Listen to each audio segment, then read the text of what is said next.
Hair modulus of x less than 1/3 হলে 1 - 5x + 6x square to the পাওয়ার -1 এর বিস্তৃতিতে x to the power n এর সহগ নির্ণয় করো। Let's start. 1 - 5x + 6x square to the power -1 equal 1/1 - 5x + 6x square. এইটাকে যদি আমরা middle term করি তাহলে আমরা পাবো 1/1 - 3x 1 - 2x। ওকে, এইখানে আমরা আংশিক ভগ্নাংশে পরিণত করলে পাবো 3/1 - 3x - 2/1 - 2x।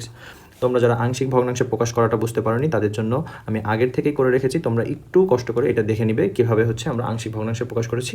যদিও আমরা যারা ইঞ্জিনিয়ারিং অ্যাসপিরেন্ট এখানে আছি তারা অবশ্যই 9 হায়ার ম্যাথ পড়ে এসেছি এবং হায়ার ম্যাথে আমরা এটা দেখে এসেছি। তাহলে আমরা এখন এই ধারাগুলোকে যদি বিস্তৃত করে দিই তাহলে আমরা পাবো 3 × 1 + 3x + 3x square plus plus 3x to the power n।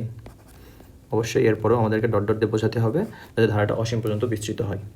-2 × 1 + 2x + 2x square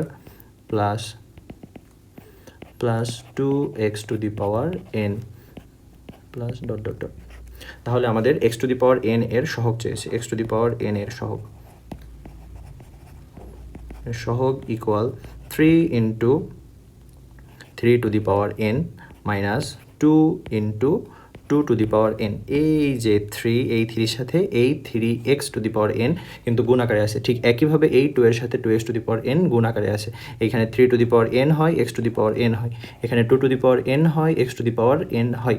এই দুটোকে যদি আমরা একত্রিত করি তাহলে x to the power n এর সহগ হিসেবে আমরা পাবো 3 × 3 to the power n - 2 × 2 to the power n। এটাকে যদি আমরা ঠিকমতো লিখতে পারি তাহলে দাঁড়াবে 3 to the power n + 1 - 2 to the power n + 1।